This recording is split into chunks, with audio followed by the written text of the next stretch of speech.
Step beyond the headlines and experience the reality of the courtroom. The material you are viewing is entirely unfiltered and unedited.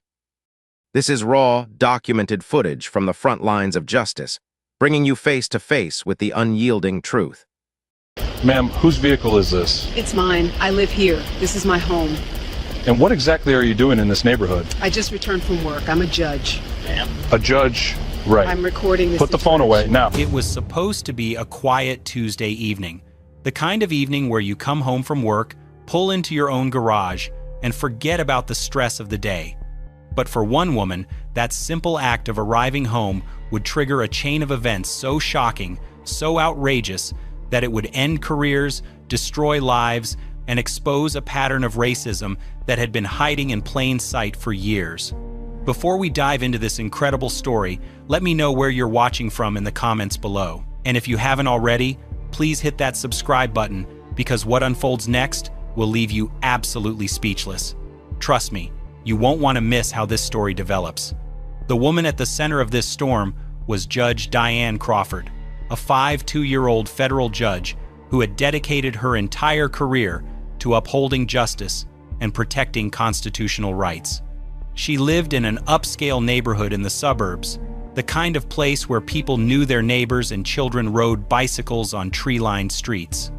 Judge Crawford had moved there 3 years earlier after her appointment to the federal bench, choosing the quiet community specifically because she wanted peace and privacy after long days in the courthouse. That Tuesday evening in late September, Judge Crawford was returning home from a particularly challenging day. She had presided over a complex civil rights case, reviewed dozens of legal briefs, and attended a judicial conference that ran late into the evening. All she wanted was to get inside her house, pour herself a glass of wine, and catch up on some reading before bed. She had no idea that her life was about to change forever. As she turned onto her street just after 8 p.m., Judge Crawford noticed something unusual. 2 police cruisers were parked near the corner, which was odd because this neighborhood rarely saw any police presence. She thought perhaps there had been a break-in or some minor incident, but she didn't give it much more consideration. She simply wanted to get home. Judge Crawford pulled into her driveway and pressed the garage door opener. The familiar mechanical whir filled the evening air as the door slowly lifted. She had performed this exact routine hundreds of times before. Pull into the driveway, wait for the garage to open, drive inside, close the door, and enter her house through the connecting door. Simple, routine, completely normal. But as she began to drive into her garage, she noticed movement in her rearview mirror. The 2 police cruisers had suddenly come to life, their headlights cutting through the growing darkness as they drove quickly down the street toward her house. Her first thought was that perhaps they were responding to an emergency call nearby. She continued into her garage, expecting them to drive past. They didn't drive past. Instead, both vehicles turned sharply into her driveway, blocking her exit. The garage door was still open, and Judge Crawford found herself trapped inside her own garage with 2 police cars positioned behind her. Red and blue lights began flashing, casting eerie shadows on the walls of her garage. This was when she knew something was terribly wrong. Officer Derek Hansen stepped out of the first cruiser. He was a 15-year veteran of the force, with a reputation for being aggressive and quick to escalate situations. His partner, Officer Ryan Mitchell, emerged from the passenger side. Both men were white, both appeared agitated, and both seemed to have already made up their minds about what they were dealing with before they had even spoken to Judge Crawford. From the second cruiser came Officer Brad Coleman and his rookie partner, Officer Steve Walsh. Coleman had been on the force for 8 years and had developed what his colleagues euphemistically called a proactive approach to policing. Walsh was fresh out of the academy, eager to prove himself, and unfortunately about to learn the wrong lessons from the wrong officers. Judge Crawford remained in her car, unsure of what was happening. Through her side mirror, she could see the officers approaching her vehicle. Officer Hansen walked directly to her driver's side window and tapped on it with his flashlight, even though the garage was well lit and there was no need for additional illumination. She rolled down her window and calmly asked what the problem was. Hansen immediately demanded to see her identification. When Judge Crawford asked why she was being stopped, Hansen's response was both telling and legally problematic. He said they had received reports of suspicious activity in the neighborhood and needed to verify who she was and what she was doing there. Judge Crawford, with her extensive legal background, immediately recognized several issues with this explanation. First, she was clearly entering her own garage, attached to her own house. Second, no specific criminal activity had been alleged. Third, the officers had provided no reasonable, articulable suspicion that would justify a stop under the Fourth Amendment. But she also knew that challenging police officers in the heat of the moment could escalate a situation unnecessarily. She reached for her purse to retrieve her driver's license, moving slowly and deliberately to avoid any misunderstandings. As she handed Hansen her identification, she politely but firmly asked again what this was about. Hansen barely glanced at the license before asking her what she was doing in this neighborhood. The question hung in the air like a toxic cloud. What was she doing in this neighborhood? She lived here. This was her house, her garage, her driveway. The implication was clear and insulting. In Hansen's mind, a black woman did not belong in this upscale, predominantly white neighborhood, regardless of her obvious means to afford living there, or the fact that she was clearly entering her own home. Judge Crawford felt a familiar knot forming in her stomach. She had experienced racism throughout her career, subtle and not so subtle instances where her qualifications were questioned, her authority undermined, or her presence in professional spaces treated as somehow inappropriate. But this felt different. This was happening at her own home, in her own garage, by officers who were supposed to serve and protect all citizens equally. She answered Hansen's question with remarkable composure. She told him that she lived in this house, that this was her garage, and that she was simply coming home from work. Hansen looked skeptical, as if the very idea of a black woman owning property in this neighborhood was inherently suspicious.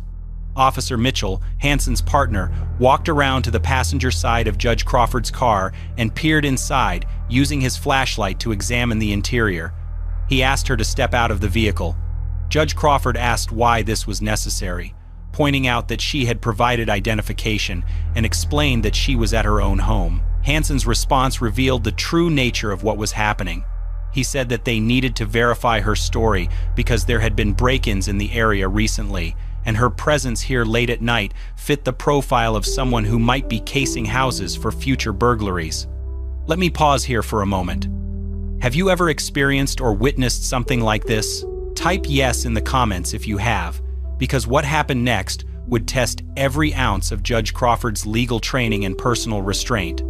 The profile Hansen mentioned was particularly offensive because it was so obviously based on nothing more than Judge Crawford's race. She was well-dressed, driving a luxury sedan, entering a garage with an electronic opener, and clearly belonged in the neighborhood. The only thing that made her fit any profile was the color of her skin. Judge Crawford stepped out of her car, knowing that cooperation was her best strategy for de-escalating the situation, even though every fiber of her being wanted to assert her rights and demand that these officers leave her property immediately. She was acutely aware that as a federal judge, any incident involving law enforcement could become a matter of public record and potentially impact her career. Officer Coleman joined the group, making the situation even more intimidating. 3 armed officers were now surrounding Judge Crawford in her own garage, treating her like a criminal suspect rather than a homeowner who had just arrived home from work. The 4th officer, Walsh, remained by the police cars, presumably to call for backup if needed. Hansen asked Judge Crawford if she had any weapons in the car. She replied that she did not. He asked if she would consent to a search of her vehicle. This request was particularly galling because it demonstrated just how far these officers were willing to go based on absolutely no legitimate suspicion of criminal activity. Judge Crawford politely declined to consent to a search, explaining that she had committed no crime and there was no reasonable basis for such a request. Hansen's expression darkened. He clearly wasn't used to people asserting their constitutional rights, particularly black people in situations like this. Mitchell suggested that they should call for additional units, claiming that Judge Crawford was being uncooperative. The irony was staggering.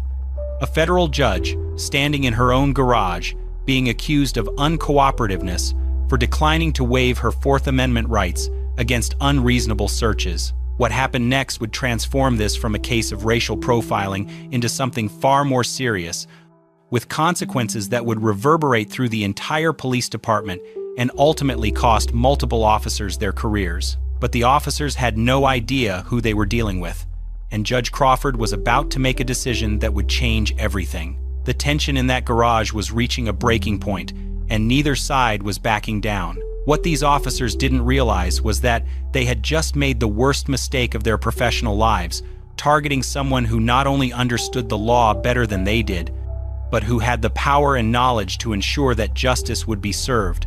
That justice would be served. Judge Crawford made a decision that would prove to be absolutely brilliant. She pulled out her cell phone and began recording.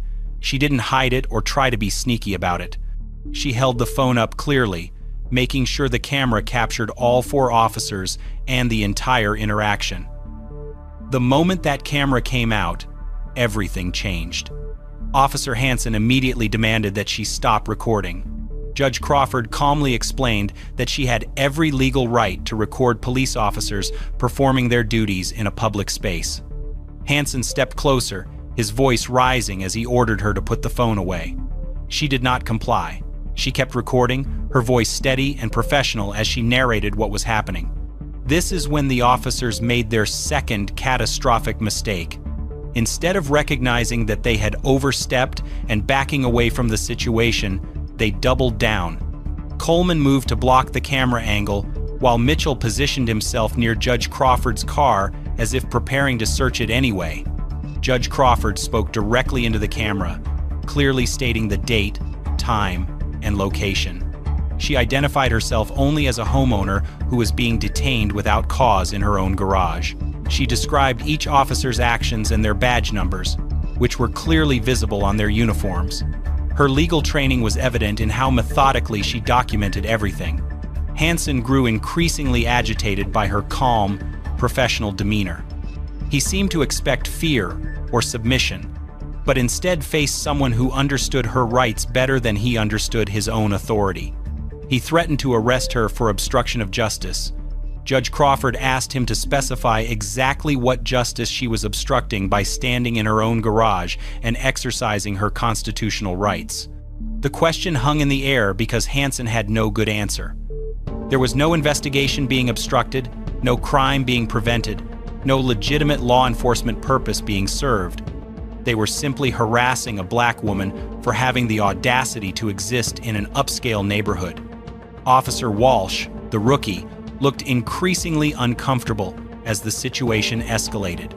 Later testimony would reveal that he had tried to suggest they should leave, but the senior officers ignored him.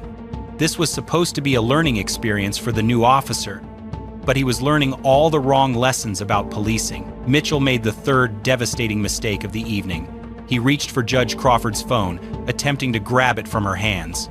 She clearly stated that he was trying to destroy evidence and that she did not consent to being touched or having her property seized. The entire exchange was captured on video as Mitchell's hand made contact with both the phone and Judge Crawford's arm. What happened next would become the focal point of multiple investigations and lawsuits. Hansen announced that Judge Crawford was under arrest for resisting arrest. The circular logic was stunning. She was being arrested for resisting an arrest that had no legal basis in the first place. It was like something out of a dystopian novel, except it was happening in real life in an American garage.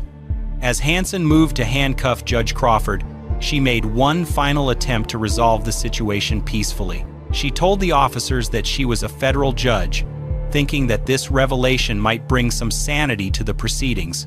She was wrong.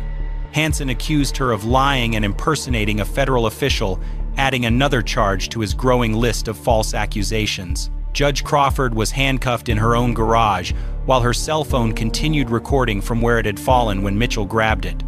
The video captured her being led past her own car, through her own garage, and placed in the back of a police cruiser. The absurdity of the situation was breathtaking, but the officers weren't finished. Coleman decided they needed to search Judge Crawford's house for evidence of the break-ins they claimed to be investigating. This decision would prove to be their final and most costly mistake. Without a warrant, without consent, and without any exigent circumstances, they began attempting to enter Judge Crawford's home. The house alarm system activated when they tried to open the connecting door from the garage. The piercing sound echoed through the neighborhood, waking residents and drawing attention to what was happening. Several neighbors came outside to see what was causing the commotion. Some began recording with their own phones. One neighbor, an elderly white woman named Mrs. Patterson, who had lived on the street for 30 years, approached the scene. She knew Judge Crawford well and had nothing but respect for her. When she saw Judge Crawford handcuffed in the police car, she immediately began asking the officers what was happening. Hanson told Mrs. Patterson to mind her own business and return to her house. When she persisted in asking questions, he threatened to arrest her for interfering with a police investigation. This threat against a prominent community member who was clearly just concerned about her neighbor would later become another piece of evidence in the pattern of misconduct. Mrs. Patterson was not easily intimidated. She had been a civil rights lawyer before retiring and knew exactly what she was witnessing. She began documenting everything, taking photos of the officers' badge numbers and license plates. She also called 911 to report what appeared to be police harassment of her neighbor. The 911 call created an interesting situation. The dispatcher had to figure out how to respond to a report of police misconduct that was supposedly being committed by officers who were already on scene. Eventually, a supervisor was contacted and told to respond to Judge Crawford's address immediately. Meanwhile, the officers continued their unlawful search of Judge Crawford's property. They found nothing suspicious because there was nothing suspicious to find. Judge Crawford's house was immaculately maintained, filled with legal books, judicial awards, and evidence of a distinguished career in public service. But by now, the officers were too invested in their narrative to admit they had made a mistake. Sergeant Lisa Rodriguez arrived as the supervising officer and immediately recognized that something was seriously wrong. She found Judge Crawford still handcuffed in the police car and 4 officers who couldn't provide a coherent explanation for why they had arrested a homeowner in her own garage. When Rodriguez reviewed Judge Crawford's identification and realized she actually was a federal judge, her face went pale. Rodriguez immediately ordered Judge Crawford to be uncuffed and released. She then had a heated discussion with Hanson and the other officers away from the recording devices. What she told them in that private conversation was never officially documented, but witnesses reported hearing raised voices and what sounded like a supervisor delivering a severe reprimand. Judge Crawford was finally free, but the damage was done. She had been handcuffed and arrested in her own home without cause. Her property had been illegally searched. She had been treated like a criminal by officers who were supposed to protect and serve her, and all of it had been captured on multiple video recordings that would soon change everything. The immediate aftermath was almost as telling as the incident itself. Hanson attempted to write a police report that would justify their actions, claiming that Judge Crawford had been acting suspiciously and had resisted their investigation. His report made no mention of the fact that she was in her own garage, or that she had immediately identified herself as the homeowner. Mitchell and Coleman supported Hanson's version of events in their reports, creating what appeared to be a coordinated attempt to cover up their misconduct. Only Walsh, the rookie officer, expressed reservations about the narrative being constructed. His honest account would later prove crucial in unraveling the lies his colleagues had told. Judge Crawford spent that night documenting everything that had happened. She reviewed the video recordings, wrote a detailed timeline of events, and began researching the legal options available to her. As a federal judge, she had seen countless cases of police misconduct, but experiencing it firsthand gave her a new perspective on the trauma and humiliation that victims endured. The next morning, Judge Crawford made several phone calls that would set in motion a series of events that none of the officers involved could have imagined. She contacted the FBI's Civil Rights Division, the local U.S. Attorney's Office, and the Police Department's Internal Affairs Division. She also reached out to several civil rights organizations and journalists who specialized in covering police misconduct. Quick question for everyone watching. Do you think the officers realized how much trouble they were in at this point? Type your thoughts in the comments. The story broke 2 days later, when a local news station obtained copies of the video recordings. The footage was damning. It showed 4 white police officers harassing a black woman in her own garage, arresting her without cause, and attempting to search her home without a warrant. The optics were terrible, but the legal implications were even worse. The police department initially tried to defend the officers' actions, releasing a statement that claimed they had been responding to reports of suspicious activity and had followed proper procedures. This narrative collapsed within hours when multiple witnesses came forward to contradict the official version of events. Mrs. Patterson, the neighbor who had witnessed everything, gave a television interview that destroyed the police department's credibility. She explained that there had been no recent break-ins in the neighborhood and no reports of suspicious activity. She also revealed that she had seen the officers sitting in their cars for over an hour before they decided to target Judge Crawford, suggesting that the stop was premeditated rather than responsive. The revelation that Judge Crawford was a federal judge added another layer of complexity to the story. Legal experts began analyzing the incident on television, explaining how every action taken by the officers had violated clearly established constitutional rights. The fact that they had targeted a sitting federal judge made the misconduct even more egregious and ensured that the case would receive national attention. By the end of the week, the story had gone viral on social media. The hashtag Justice for Judge Crawford began trending as people shared the video and expressed their outrage. Civil rights organizations called for immediate action against the officers involved. Legal scholars wrote opinion pieces about the broader implications of police officers targeting members of the judiciary. The officers involved had no idea that their decision to profile and harass Judge Crawford would ultimately expose a pattern of misconduct that had been hidden for years. Internal Affairs began investigating not just the incident itself, but the officers' entire history of interactions with minority citizens. What they found would shock even seasoned investigators and lead to consequences that would reverberate through the entire department. Hansen's personnel file revealed a disturbing pattern that somehow had been overlooked or ignored by his supervisors. He had received numerous complaints over the years, almost all from Black and Hispanic citizens who alleged they had been stopped, searched, or detained without cause. The complaints had been routinely dismissed or resulted in minimal discipline, allowing Hansen to continue his pattern of behavior unchecked. One particular complaint stood out among the dozens in Hansen's file. 3 years earlier, a Black attorney named David Washington had filed a detailed report alleging that Hansen had pulled him over for no apparent reason while he was driving through the same upscale neighborhood where Judge Crawford lived.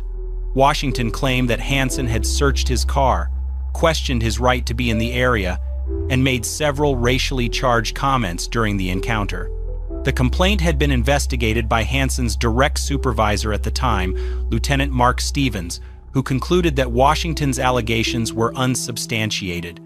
Stevens had accepted Hansen's explanation that he had stopped the attorney for a minor traffic violation and that Washington had been uncooperative and hostile. No disciplinary action was taken, and Hansen received nothing more than a verbal counseling session. But now, with Judge Crawford's incident under federal investigation, Washington's complaint was being re-examined with fresh eyes. Investigators discovered that Stevens had never interviewed the witnesses that Washington had provided. He had never requested dashcam footage from Hansen's patrol car. He had never even visited the location where the stop allegedly occurred to verify Hansen's version of events. The pattern became clearer as investigators dug deeper. Mitchell's file contained similar red flags. He had been the subject of 6 formal complaints in 8 years of service, all involving allegations of excessive force or discriminatory treatment.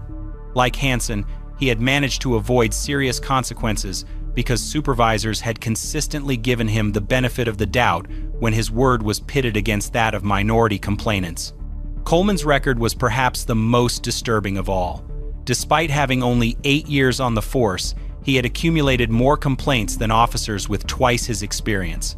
Several involved allegations that he had used racial slurs during arrests or traffic stops. One particularly damning incident involved a Black teenager who claimed Coleman had planted evidence during a drug search. The teenager's mother had tried to pursue the matter through official channels, but her complaints had been dismissed when Coleman and his partner provided contradicting testimony. No one had thought to check whether Coleman had a pattern of such behavior because the complaints were handled individually without anyone looking for broader trends. Internal affairs investigators also discovered something that would prove to be explosive evidence in the federal case against the officers. The police department's computer system automatically logged every time officers ran license plates or checked identification through their patrol car terminals. A review of Hansen's activity logs revealed a shocking pattern of behavior.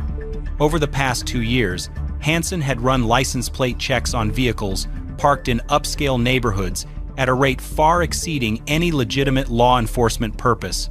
The vast majority of these checks occurred during evening hours when residents were likely to be arriving home from work. Most telling of all, the vehicles he targeted belonged disproportionately to Black and Hispanic owners. This data proved that Hansen's targeting of Judge Crawford was not an isolated incident or a case of poor judgment in the heat of the moment.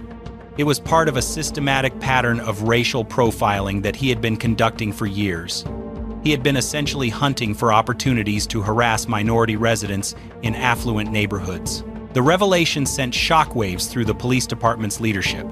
Chief Robert Barnes, a 25-year veteran who had prided himself on running a professional organization, found himself facing the worst scandal of his career. The data showed that his department had not only failed to detect this pattern of misconduct, but had actively covered it up through inadequate investigations and superficial disciplinary actions. Barnes called an emergency meeting with his command staff to discuss the crisis. According to sources who attended the meeting, the chief was furious that such widespread misconduct had been allowed to flourish under his watch. He ordered a complete review of all complaints filed against Hansen, Mitchell, and Coleman over the previous 5 years.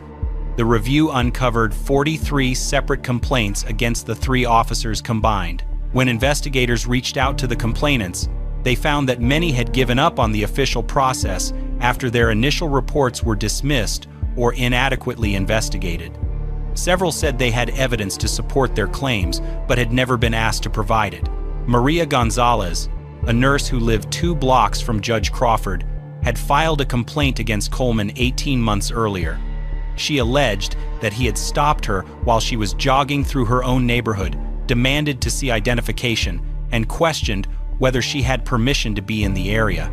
When she explained that she lived nearby, Coleman had allegedly told her that people like her needed to stay where they belonged. Gonzalez's complaint had been dismissed after Coleman claimed he had stopped her because she matched the description of a suspect in a nearby burglary. But when investigators reviewed the incident reports from that time period, they found no record of any burglary in the area.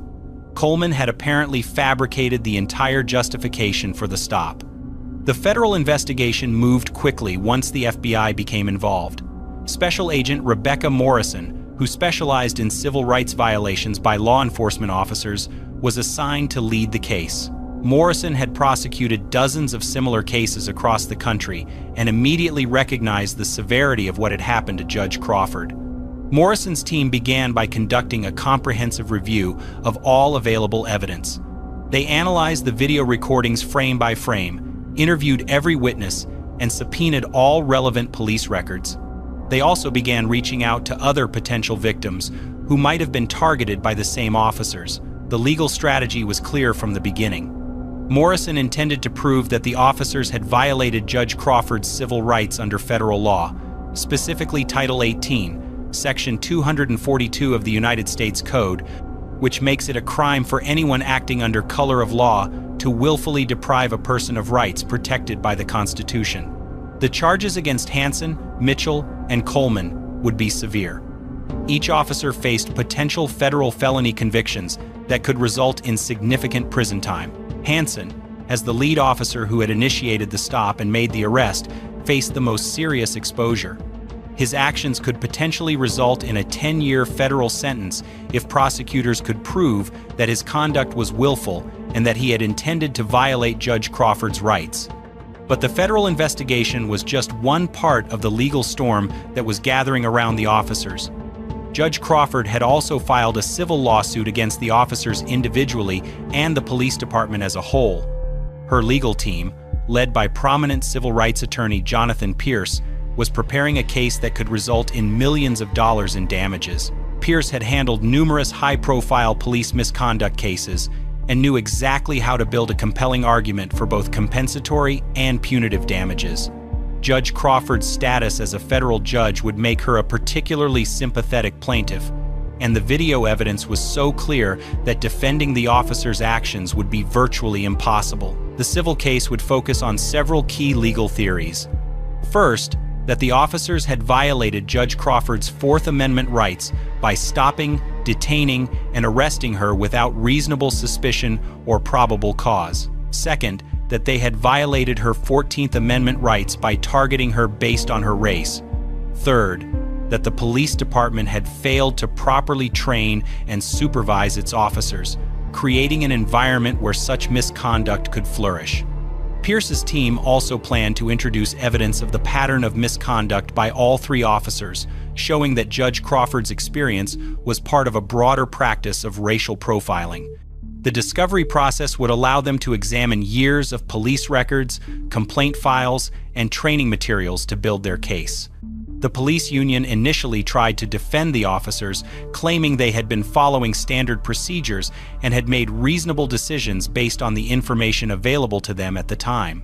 Union Representative Tom Bradley held a press conference where he argued that the officers were being unfairly vilified for doing their jobs in a difficult situation. Bradley's defense fell apart almost immediately when reporters began asking specific questions about the evidence. When asked to explain why the officers had attempted to search Judge Crawford's home without a warrant, Bradley had no coherent answer. When pressed about the officers' failure to verify Judge Crawford's identity before arresting her, he could only offer vague statements about officer safety and the need to make split-second decisions. The press conference became a public relations disaster for the union when Bradley suggested that Judge Crawford should have been more cooperative with the officers' investigation. Several reporters pointed out that she had been cooperative, had provided identification, had explained that she lived in the house, and had only asserted her constitutional rights when the officers began making unreasonable demands. Public opinion turned decisively against the officers as more details emerged. Editorial boards at major newspapers called for their prosecution and firing. Civil rights leaders organized protests demanding justice for Judge Crawford and systemic reforms to prevent similar incidents. Even some police officers began speaking out anonymously, saying that the conduct in Judge Crawford's garage did not represent the values of professional law enforcement. The political pressure became intense when several members of Congress issued statements condemning the officers' actions. Senator Elizabeth Warren called the incident a disgraceful example of the racial profiling that continued to plague American law enforcement. Representative Hakeem Jeffries demanded a federal investigation into the police department's handling of previous complaints against the same officers. Local political leaders also began distancing themselves from the police department's handling of the situation. The mayor, who had initially expressed confidence in Chief Barnes's leadership, began calling for accountability and transparency in the investigation. Several city council members demanded public hearings on police oversight and reform. The officers themselves seemed to realize that their careers were over and their legal jeopardy was serious. Hansen hired a prominent criminal defense attorney, signaling that he expected to face federal charges. Mitchell and Coleman followed suit, retaining separate counsel to represent them in both the criminal and civil proceedings. Walsh, the rookie officer who had witnessed everything, made a decision that would prove crucial to both investigations. Against the advice of the police union, he agreed to cooperate with federal investigators and provide truthful testimony about what he had observed that night in Judge Crawford's garage. Walsh's cooperation was significant because he had no personal history of misconduct and no apparent motive to lie about his senior colleagues. His account corroborated Judge Crawford's version of events and contradicted the false reports that Hansen, Mitchell, and Coleman had filed after the incident. According to Walsh's statement to federal investigators, Hansen had specifically targeted Judge Crawford's vehicle when he saw her driving through the neighborhood. Walsh said Hansen had made a comment about checking out the black woman in the expensive car, suggesting that the stop was racially motivated from the beginning. Walsh also testified that Coleman had suggested they should search Judge Crawford's house to see what they could find, even though she had already provided identification proving she lived there. This testimony would be crucial in proving that the officers had acted with deliberate indifference to Judge Crawford's constitutional rights. The rookie officer's willingness to tell the truth came at a personal cost. He was ostracized by many of his colleagues who viewed his cooperation as a betrayal. Several senior officers stopped speaking to him, and he began receiving anonymous threatening messages. But Walsh understood that his integrity was worth more than the approval of corrupt colleagues. The trials took place 18 months after that Tuesday evening when Judge Crawford simply wanted to come home from work. Hansen received the harshest sentence, 10 years in federal prison for willful deprivation of civil rights under color of law. Mitchell got 8 years, Coleman received 7, and all 3 were banned from ever working in law enforcement again. The police department paid Judge Crawford a settlement of $12 million and agreed to comprehensive reforms under federal oversight. Chief Barnes resigned in disgrace, and the entire command structure was overhauled. Judge Crawford returned to the bench stronger than ever, using her experience to champion civil rights cases and police accountability measures that would protect countless others from experiencing what she endured in her own garage. Sometimes justice takes time, but when it finally arrives, it arrives with the full weight of the law behind it. You'd think it couldn't get worse than this. But the case on the right proves it can, and what unfolds there is even more unbelievable. In our relentless pursuit of the truth, we refuse to look away. We are committed to holding power to account, because at the end of the day, the records don't lie. Thank you for watching our channel.